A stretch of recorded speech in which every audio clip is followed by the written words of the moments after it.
the killers and the spoilers, and that's with a U.S. Marshal and the smell of Gunsmoke.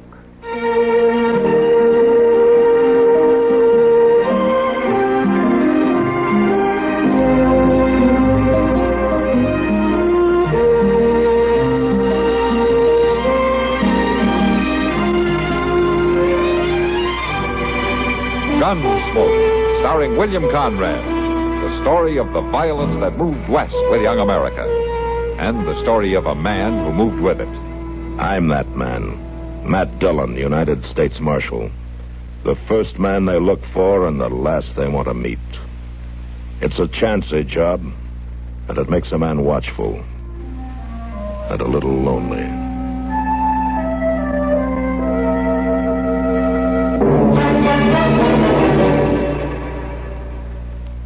Who is it helps now with your cleaning? I need somebody. Thought you did your own work. I always have, but lately I've had a nagging backache with sleepless nights and feel tired out. I know what discomfort backache can be. Better do something about it. But what? Try Doane's Pills. Good advice. That's Doane's Pills, an analgesic and mild diuretic to the kidneys. Nagging backache, also headache, dizziness, and muscular aches and pains may come on with overexertion, emotional upsets, or everyday stress and strain. Doane's pain-relieving action is often the answer, and they also offer mild diuretic action through the kidneys.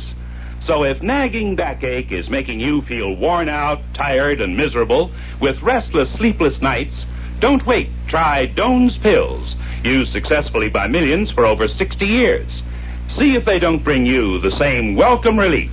Get Doane's Pills today. To save money, buy Doane's big economy size.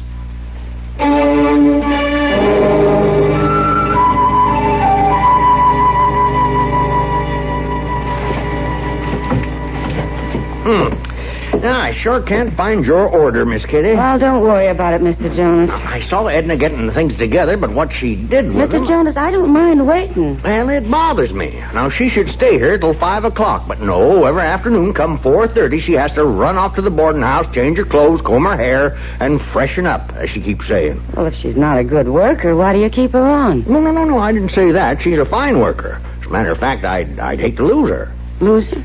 Well, she keeps talking about San Francisco and how she'd like to live there. Well, maybe it's only talk. No, I don't think so. I get the notion that Dodge is just the place she ran out of money, and as soon as she saves up enough, she'll be on her way. Did she ever tell you where she's from? A farm, someplace in Ohio, I think.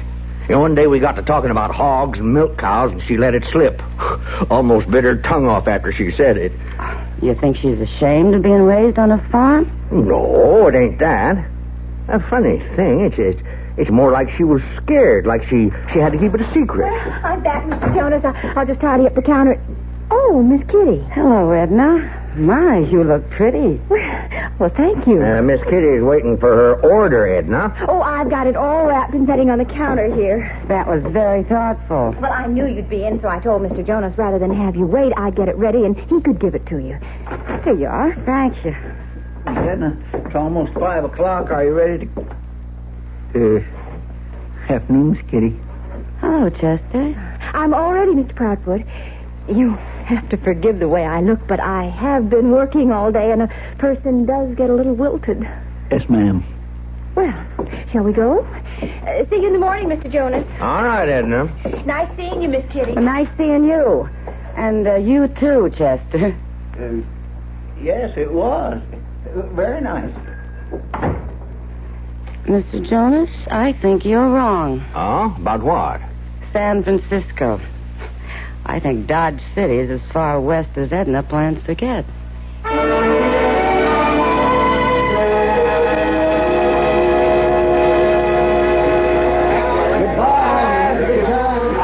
I just think trains are the most exciting thing, Mr. Proudfoot. Don't you? All that black smoke and huffing and puffing, and the way the whistle screams. It's like a big wild animal or a dragon.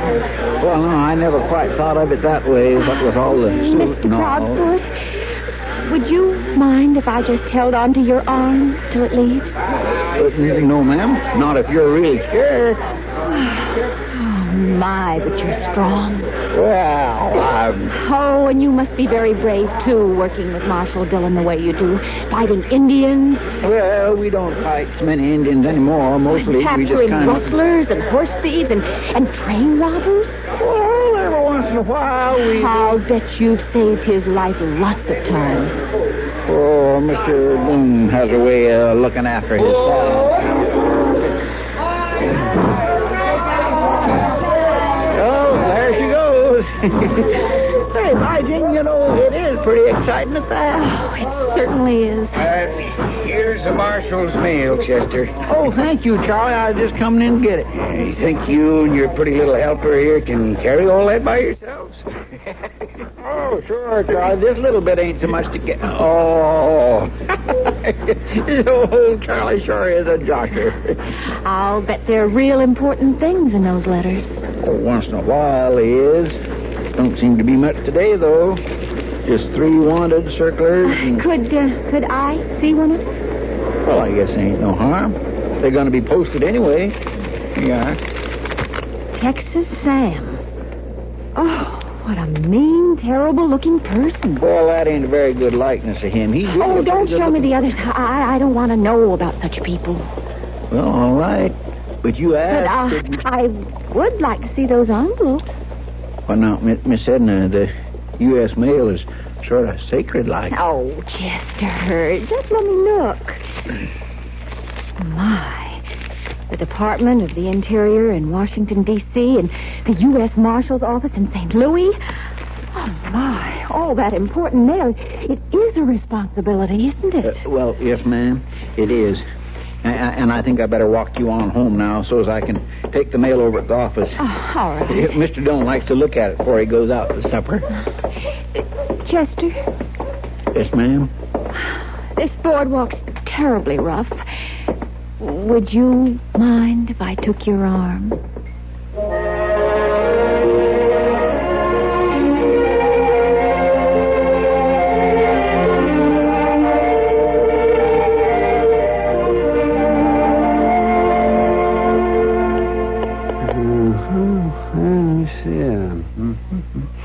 Yeah, well, now, you're sure that's the move you want to make?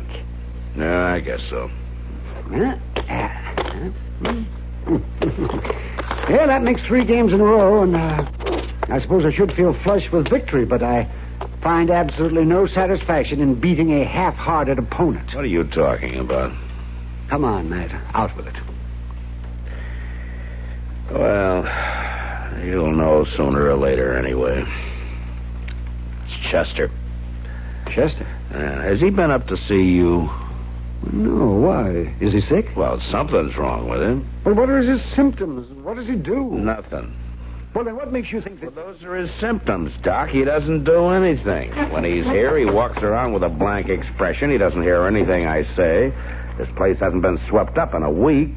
I've had to make coffee for the last 2 mornings. The day before yesterday, that drifter we had in the cell didn't get any supper. Oh, well, that doesn't sound like Chester. That's what I'm talking about. Now, do you have any idea what might be bothering him? As a matter of fact, I do. And the only thing that amazes me is that it hasn't happened long before this. Well, what is it, Doc?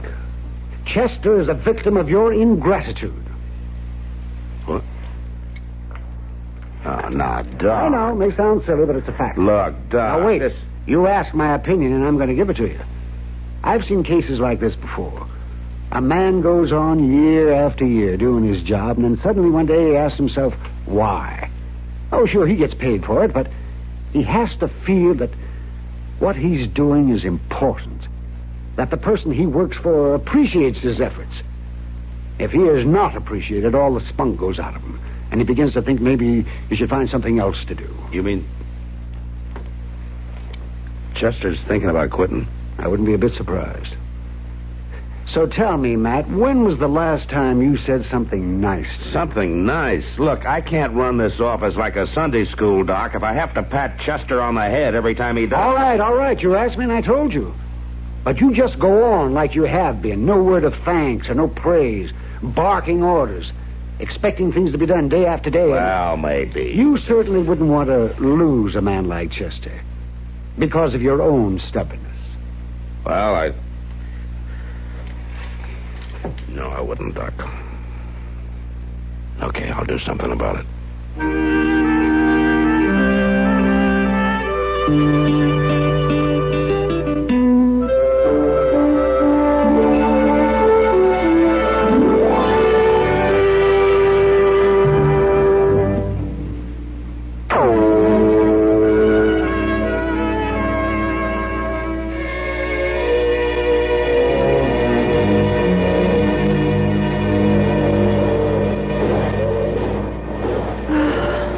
She goes. Yes, sirree. There goes that old dragon. Oh, it sure is exciting. It sure is. Well, let's go pick up the mail. Old Charlie must have it sorted out by now. Oh, but you'll have time to walk home with me, won't you? Oh, well, of course I will. Yeah, I see you got your pretty little helper with you again, Chester. I sure have. Mail sorted yet, Charlie? Yep. Here you are. Thank you. Well, see you tomorrow. See you tomorrow. Both of you. You know, Chester, you're the nicest person I ever met. I am? Well, what the... Oh, it's true. And I'll tell you something else. What? This is a secret. Lean over so I can whisper it in your ear. Well, you can just say it right out. Nobody can hear. Lean over. That's what I think of you, Chester. Well, now, Miss Edna, that's very... I don't think Front Street's the place to... Oh, it's all right, Chester. I don't care who knows. Well, I think I'd better take you home. Yeah, on account of Mr. Dillon be mad if he don't get his mail by supper time. Oh, it must be very important mail tonight. Let me see. Here. Oh, now, you shouldn't do that, Miss Edna. Let's see. One from the Department of Defense. A circular. Please give it back to me, Miss Edna. A catalog of firearms and ammunition. Another circular. A letter from Ohio. Oh, I dropped that silly old catalog. Never mind, I'll get it. Oh, I'm sorry. It ain't hurt none. Oh. It's just the new Granger catalog I sent for. Well, here are the letters. Thank you. Miss Edna? What's the matter? There was another letter here. There was? Yes, ma'am, you know there was. You had it right in your hand when... There it is. Where, Chester? You stuck it in your shirtwaist there. What makes you so sure that's your letter? Well, it has to be. Mr. Proudfoot, are you accusing me of stealing a silly old letter? Well, no, ma'am. I suppose it could have got there by accident. But... If you're so sure, why don't you just take it away from me? Well, but if you try, I'd scream like anything, and everybody in Dodge would think that Chester Proudfoot was a big, nasty old brute. Miss Edna? Miss Edna, I've... Oh, dear.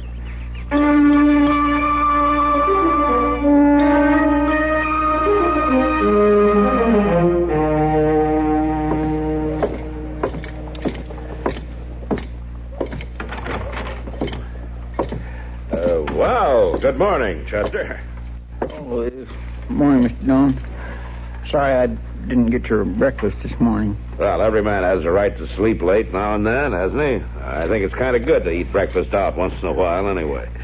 That's right. I just didn't close my eyes till after sunup, Mr. Dillon. I just tossed and turned, tossed. You know, Chester, I think you've been working too hard. I think you should take a couple of days, pack your saddlebag, and take your fishing pole and ride out and just loaf a little. You remember that little stream that cuts off the Arkansas? Well, yes, sir, I remember it, but I just couldn't do that. Well, I can manage without you here for a couple of days. Mr. Dillon, if you want me to go away, you don't have to be nice about it. I understand. Chester, I didn't say I want you to go away. You said you could manage without me. For 2 days, Chester, I figured that you needed a rest, a change. Now, look, you've got a tough job. Well, I got a tough job, too. Any marshal has. But if he doesn't have help that he can count on, his job is twice as tough. Now, you're a good assistant, you're loyal, and you're dependable. Mr. Dillon? Shut up. I'm not finished yet. Now, when I'm out on the prairie 4 or 5 days, a week at a time, I got to have a companion I can stand to live with. Well, most of the time, I can stand you. Now, does that sound like I'm trying to get rid of you? Huh? Does it? No, sir. All right. And thank you very much. You just helped me make up my mind about something very important. All right, then. Now, make up your mind to clean up this rat's nest from top to bottom before I get back. I'm going over the Long Branch. Yes, sir, Mr. Dillon.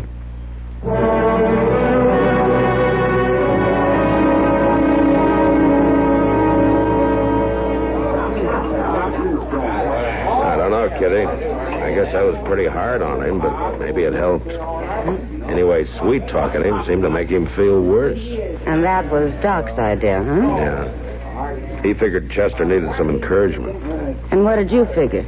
Well, nothing. I just got tired of him mooning around like a lovesick calf, neglecting his work. You said it, I didn't. Huh? Said what? Mooning like a lovesick calf. Oh, Kitty. Mm-hmm. Chester? Mm-hmm. Well, who? Edna Wallstrom. You mean the little girl that Jonas hired to work in the store? Well, she's not exactly a little girl. 22 if she's a day.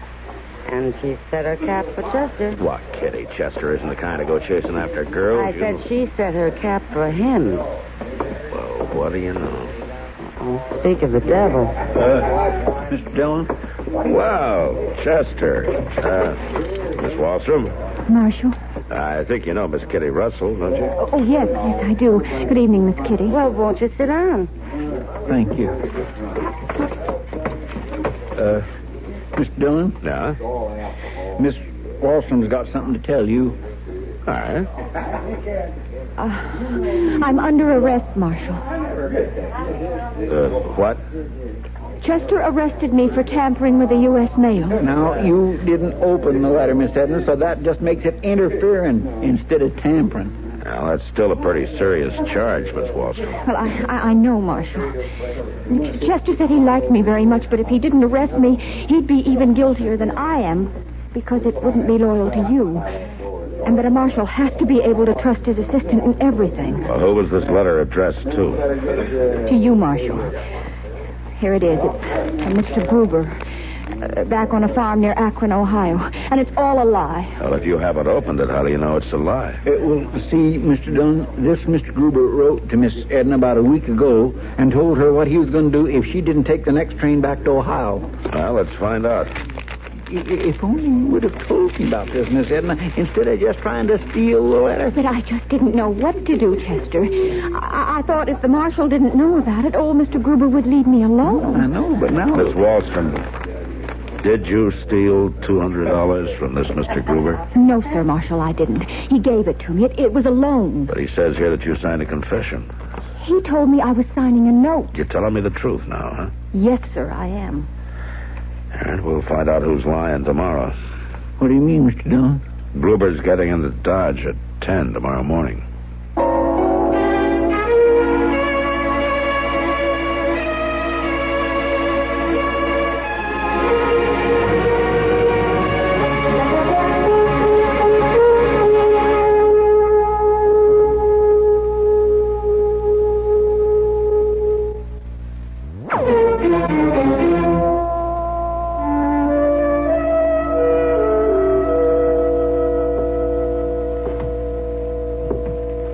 Somebody breaks the law, they should be in jail. That may be true, Mr. Gruber, but this jail wasn't built for women.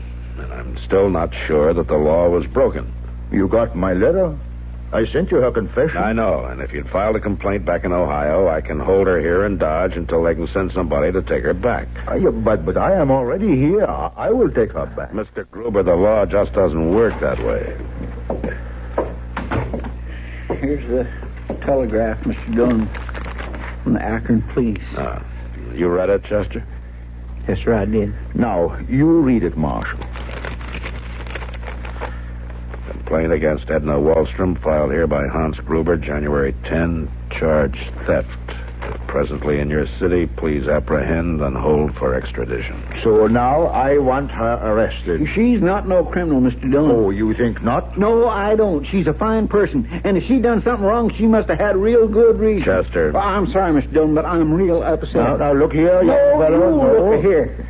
I think Miss Edna is all right, fine lady, and I just won't believe she could do anything really bad like stealing your money. She works awful hard, and she's awful nice, and she's awful pretty, and she wouldn't do a thing like that. You have got a lot to learn, young fellow. That may be, but there's one thing I do know. I know if you say one mean thing to her when she gets here, if you try to scare her one little bit, it's going to make me madder than I am. Are you threatening me? Yes. Chester, nobody's going to intimidate her. I'll see to that. Now, you just calm down, and I promise you we'll get to the bottom of this just as soon as we can. Here she is, Matt. Oh, hello, Kitty. Come on in, Miss Wallstrom. Miss Wallstrom, do you know this man? That's Mr. Gruber. Hello, Edna. Why did you do it, Edna? Mr. Gruber, you told me when I signed that paper that now everything was all right. You know I was going to pay it back. I don't mean about the money, but why did you run away? Everybody laughs at me. I can't help that, Mr. Gruber. I had to do it. But why? I'll tell you why. Kitty. No, Matt, this is important. Mr. Gruber, you're a widower, aren't you? That's right. 4 years now. And Edna here was your housekeeper, your hired girl, huh? Yeah. How much did you pay her? Well, not so much maybe money, but there's room and board. I bought goods so she could make clothes. And on fair day, one Friday a month, you took her to town with you, along with the chickens and eggs and pigs, and you gave her $2 whole to spend. Is that right? Yeah. And for that, she kept the house, did the baking, the cooking, the washing and ironing, fed the pigs and fed the chickens and gathered the eggs. And when she wanted to leave, you wouldn't lend her enough money to live for 2 weeks while she went looking for another job. Yeah, that is so, but I didn't want her to go away. She was always talking about San Francisco, and I was afraid that if she had money, she would go there. But you made it easy for her to steal the $200. And then you made her sign that silly confession so that you could use it to frighten her into staying on the farm. Is that the story, Gruber? Yeah, that's the story. You must be very proud of yourself. No, I am not. That's why I had to find you, Edna. I don't even want to talk to you, Mr. Gruber. Please, listen. I had to find you because I want you to be Mrs. Gruber. What? That's all right. You laugh. But you listen, too. I've hired a couple, Jacob Glasnap and his missus, to run the farm. And you know the little house with the green shutters, the Schaefer place we used to pass going to town, the one you always liked so much? What about it? I bought it. Well, that's very nice, Mr. Gruber, but... Wait, I'm not finished. Look here, in this envelope. Go ahead, look. 2 tickets to San Francisco. And I wrote to the Palace Hotel. They will get us married, and we will stay there, and we'll buy some fancy clothes, and we'll go to the show houses. Mr. Gruber. I want you should call me Hans, Edna. Hans. Hans, you're the nicest person I ever met. There is a stage at 5:15. If you can get back... Oh, I can, Hans, I can. But we'll have to hurry. You come with me, and we'll get everything together. Oh, what about this warrant? Oh, I will write to them from San Francisco. Just forget all about it, please. Oh, that's about that. Well, I'm just so excited I almost went off without saying goodbye. Miss Kitty, thank you so much for helping me. And Marshal, I'm sorry I took the letter. Really, I am. And Chester. Yes, ma'am? Please, lean over. Well, Please. Oh, Chester, I think you're the second nicest person I ever met. Goodbye. Goodbye, Miss Edna. I'm sorry, Chester. Oh, that's all right, Miss Kitty. It's just that...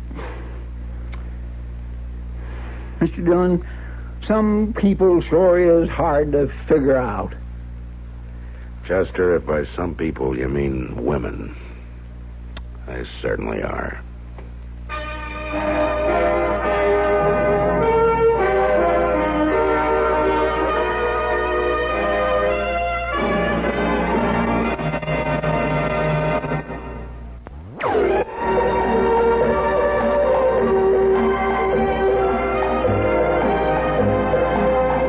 Gunsmoke. Produced and directed in Hollywood by Norman Macdonnell, stars William Conrad as Matt Dillon, U.S. Marshal. The story was specially written for Gunsmoke by Vic Perrin, with editorial supervision by John Meston. Featured in the cast were Barbara Eiler, Joseph Kearns, and Vic Perrin. Parley Bear is Chester, Howard McNear is Doc, and Georgia Ellis is Kitty.